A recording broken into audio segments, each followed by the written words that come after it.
Today on The Trader, graphic designer Mike Okuda shows us the unseen side of Star Trek. These are panel labels that provide presumably important information. Every once in a while, we'll put very fine print on things which say things like, just sit right back and you'll hear a tale of a fateful trip. And visual futurist Sid Mead takes a look back at his groundbreaking vision for the future in the film Blade Runner.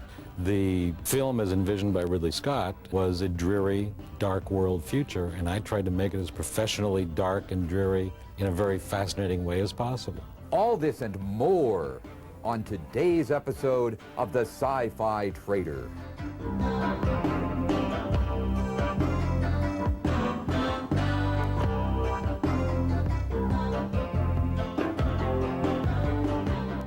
What does the future look like? Images of the present look very different from the past, and the future will look very different from the present. Hi, I'm Warren James, and welcome to the Sci-Fi Trader. This is where we bring you interesting people and products from the worlds of science fiction, fact, and fantasy. Futuristic images come from the imagination of the people who do production design and art direction in the movies and TV shows we love. They create the look of the future. On today's installment of The Trader, we're pleased to have two of the most famous and influential designers of the future. Mike Okuda, the man behind much of the graphic design work seen on Star Trek Next Generation and Deep Space Nine, is going to drop by later in the show. But my first guest is the man whose designs have appeared in Blade Runner, 2010, and Star Trek the Motion Picture. I'm talking about the noted futurist Sid Mead. You're looking at a sample of his work showing the time launch vehicle he designed for Timecop, the new science fiction action film starring Jean-Claude Van Damme. His book, Sentinel-2, is one of the most groundbreaking design books ever created, and we're proud to be offering signed copies of this book on today's episode. Sid, it's a real pleasure to have you here on the show with us, and also to know that we've got copies, autographed copies, of Sentinel-2 that we can provide to our viewers. You know, people have heard you described a number of ways, and one of the most colorful ways is visual futurist. What exactly is that? Visual futurist was a name that I invented for myself over the telephone with my lawyer in New York in about 5 minutes when they were doing the after-roll credits for Blade Runner back in '81. The title describes what I do. Literally, I think up the future for clients, and I do it visually. So the two go together. Right, it's just, I think you're the first person to get that title. I think I own the title, perhaps. Put a copyright on it. Now, you've been doing work in a lot of areas. You started out working for the car companies. How did your work for car companies vary from work that you've done in the movies? Because I know in Sentinel-2, there are a number of really beautiful conceptual car designs that you did for a variety of clients. The Ford Motor Company hired me when I graduated from Art Center School in 1959. And I was doing fantasy cars for them, show cars and vehicles of the future. And when I left Ford, it was quite an easy transition into doing fantasy cars for several years after that for United States Steel and other clients. Mm-hmm. The Sentinel-2 itself, it's a Japanese co-production. Why is it that it was done with the Japanese? The first book that I had published by the Japanese, Kodansha, was Obligón, which was sort of the name of the company that we have, a vanity press, if you will, kind of a boutique publishing company. The first book, of course, was Sentinel, published by Roger Dean and his brother Martin for Dragon's Dream in London. The Kodansha publication, Obligón, was then followed by Sentinel-2, and the cover that you see on the book is a new, sort of a transmutation of the original cover. Same scenario, different vehicle, same people, as a logical visual follow-up of the first one. Mm-hmm. So it's a collection in Japanese and English because it was published by Kodansha. You know, all of your pictures looking through Sentinel-2 and all the other works that you've done that we've seen, they're very bright. They're very optimistic. And yet some of your most well-known work was done on Blade Runner, which no one would say was an optimistic or bright film. How did that influence your design work when you were designing for a very dark future? Well, Blade Runner, as you know, was an adaptation of Philip K. Dick's book, To Android's Dream of Electric Sheep. Philip K. Dick wasn't a very optimistic fellow himself, The story was about the failure of mankind's sort of adjustment to our own technological expertise. The film, as envisioned by Ridley Scott and the production designer Lawrence Paul, was a dreary, dark world future, and I tried to make it as professionally dark and dreary in a very fascinating way as possible. You did. Thank you. It was dark, but it was also fascinating. Now, of all the designs that appear in Sentinel-2, which was the most challenging one that you worked on, would you say? I think the boat job at that time was the most challenging. It was getting involved in technical, sort of strange, arcane maritime rules, things that had to be done a certain way to pass laws and so forth. And working at that elaborate level of design in concert with a team that was going to do it was really the first tie-in to that kind of staff structure, that elaborateness of effort, before I actually got into the movie industry as a collaborator on some films. Sid, you know, your designs are wonderful and inspiring, and it's really been a pleasure getting a chance to sit here and chat with you. I've enjoyed it tremendously. Josh, you're a big Sid Mead fan. Why don't you come over here and be the first one to get your copy of this book autographed? And Josh, while you're doing that, Darla, why don't you tell our viewers how they can get their own autographed copies? Sentinel-2 was a visual encyclopedia of possible fantasies. Does this look familiar? This was the inspiration for the design of the Imperial Walkers, seen in Star Wars: The Empire Strikes Back. Sid painted it 14 years ago, prior to the making of the film. We found 100 copies of Sid's beautiful, high-quality art book, Sentinel-2, and brought them all the way here for you. As you can see, the printing is in both Japanese and in English. And best of all, the master designer himself will be signing them. You can get one for yourself for only $49.95 by calling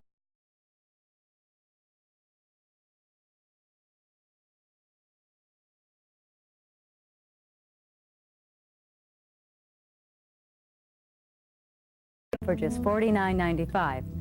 And just for fun, we're going to include this free mini poster from the new futuristic action film, Time Cop, starring Jean-Claude Van Damme. This is a beautiful poster at a beautiful price. Free! When we return, Star Trek designer and author Mike Okuda will be here, along with two very special books he wrote.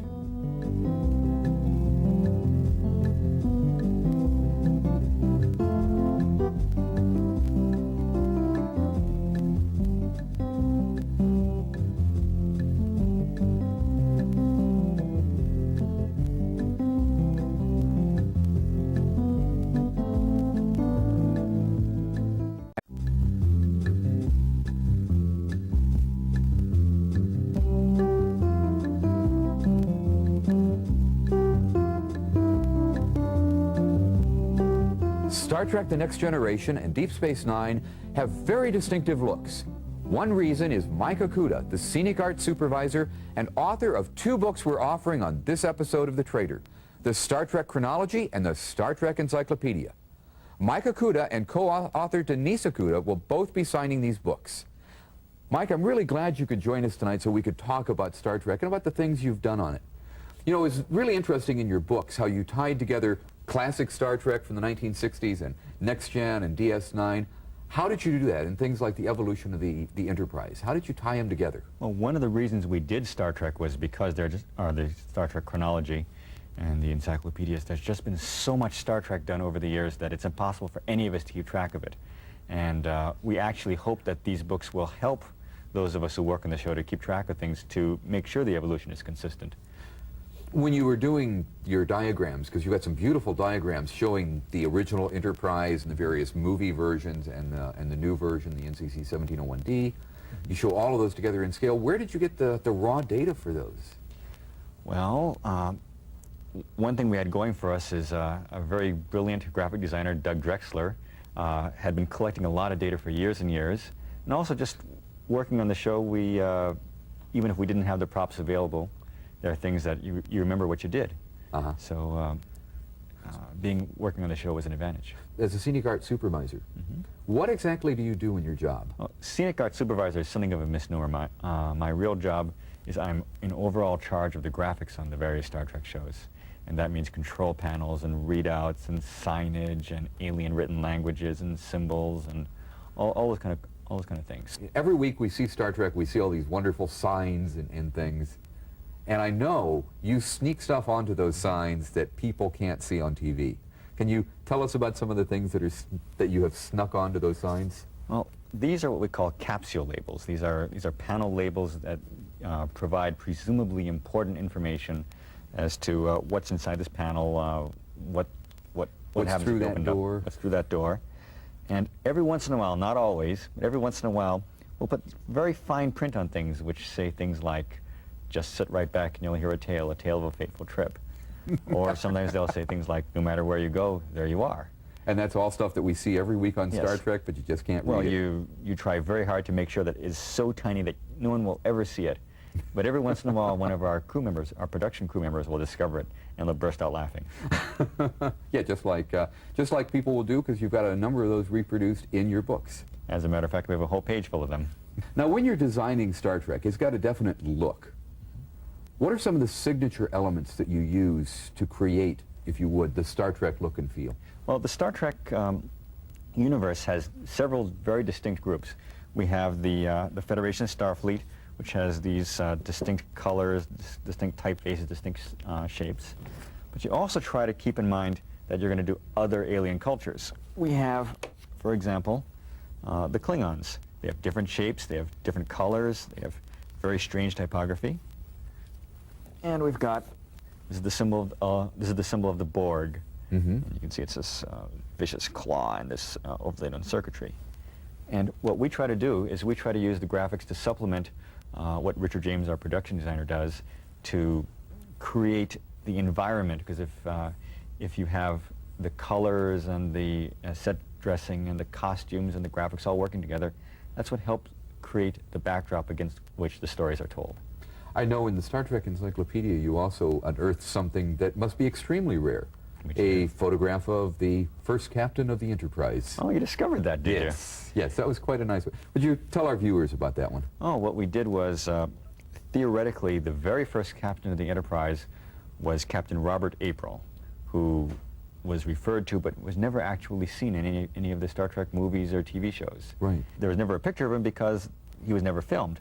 So we took an old photograph of another Star Trek actor, and we digitally scanned into our handy-dandy Macintosh a picture of Gene Roddenberry and stitched him onto this other person's body, and suddenly we had what we think is the first captain of the Enterprise. That is very appropriate that Gene should be the first captain of the Enterprise. Yes.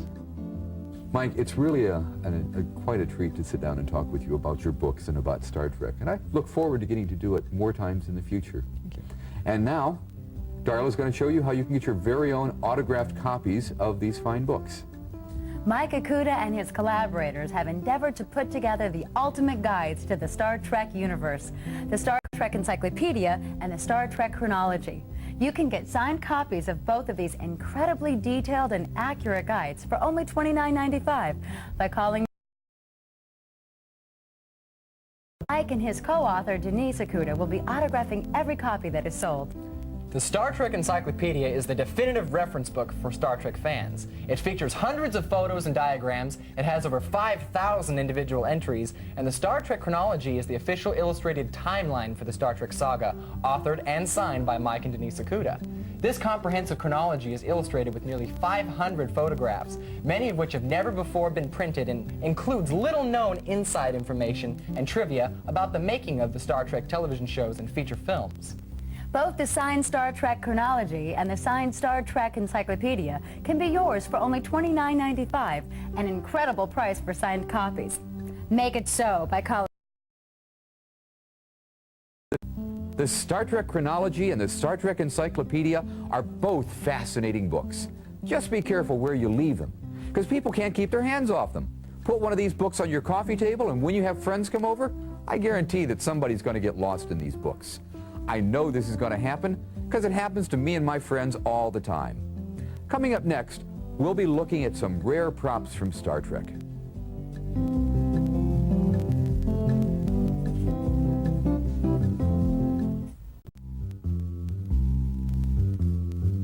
Psst! Hey, you! Yeah, you! Come closer. Closer. Take a look at this. Want to buy a watch? You'd be amazed at what people collect. Me? I got a real thing for watches. When I saw these, I couldn't wait to show them to you. They're the newest limited edition Star Trek commemorative watches from Timex. And for just $39.95, one of these babies can be yours. First, we are featuring the rotating USS Enterprise watch. And as you can see, the starship makes its way between the planets and the stars, giving it a three-dimensional look to the dial. Next, we have the cloaking Romulan, which features a Romulan warbird disappearing and reappearing right on the dial. The Romulan ship is there one moment and then gone the next. Both of these exciting watches are water-resistant to 30 meters and feature a genuine leather strap. And the stainless steel back has the Jean-Luc Picard saying, "Make it so." You can make it so by calling.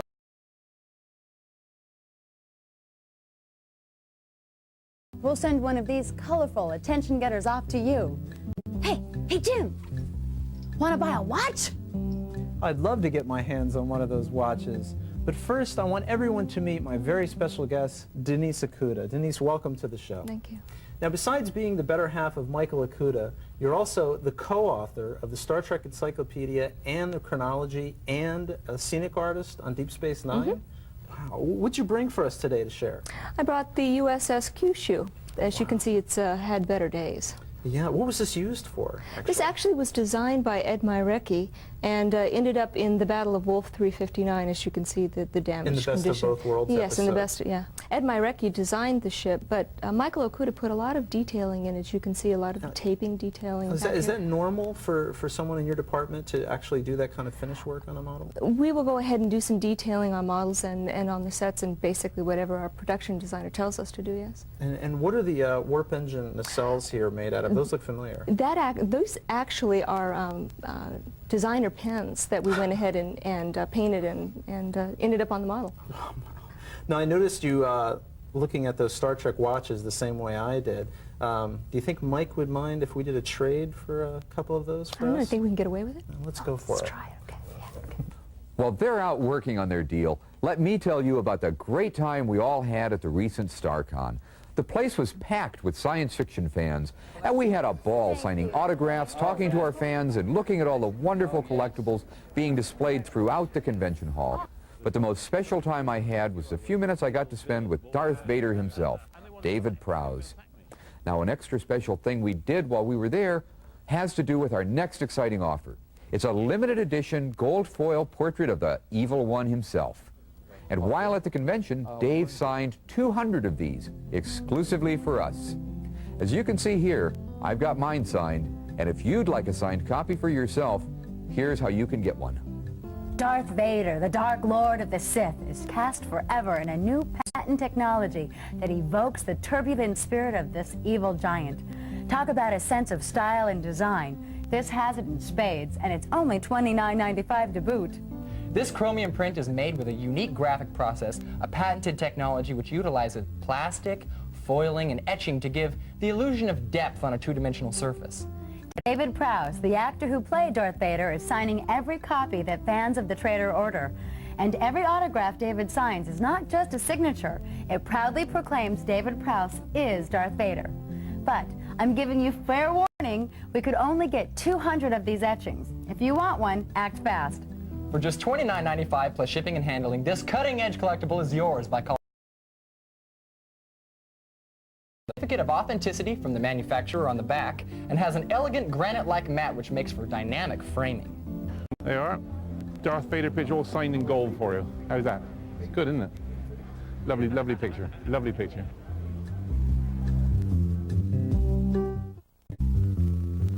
I live in Los Angeles, and that means I spend a fair amount of time sitting in my car. When I do, I love to listen to books on tape. I'm pleased to tell you that we're offering one of my favorites, the classic H.G. Wells story, The Time Machine. It was a delight to be able to leave my body stuck in a 1994 traffic jam in Los Angeles, while my mind soared with H.G. Wells to the far future and the distant past.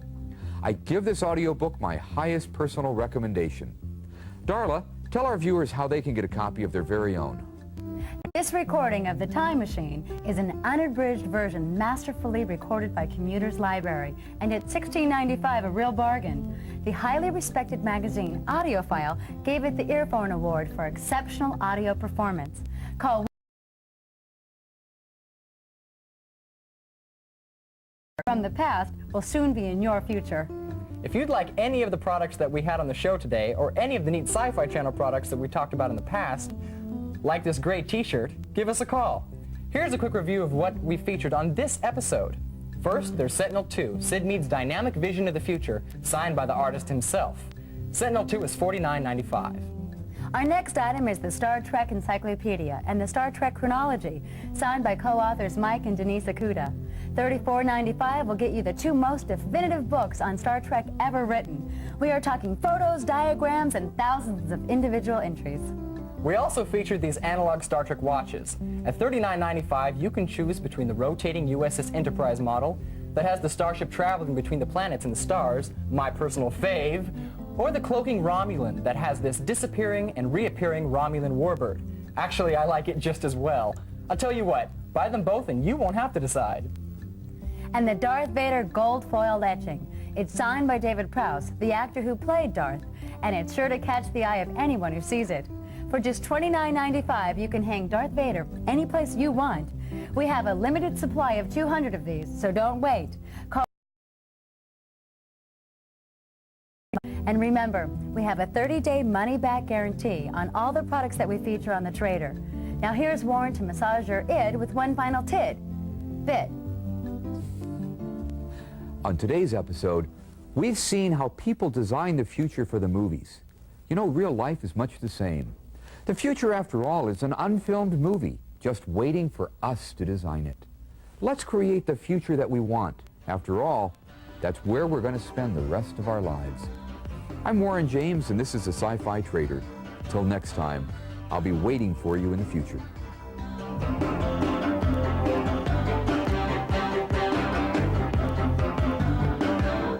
Mind control, government secrets, freedom. Patrick McGoohan stars as number 6 in a television classic. The Sci-Fi series collection presents The Prisoner tomorrow at 9 p.m. 6 Pacific. Now stay tuned for more amazing stories next on the Sci-Fi Channel.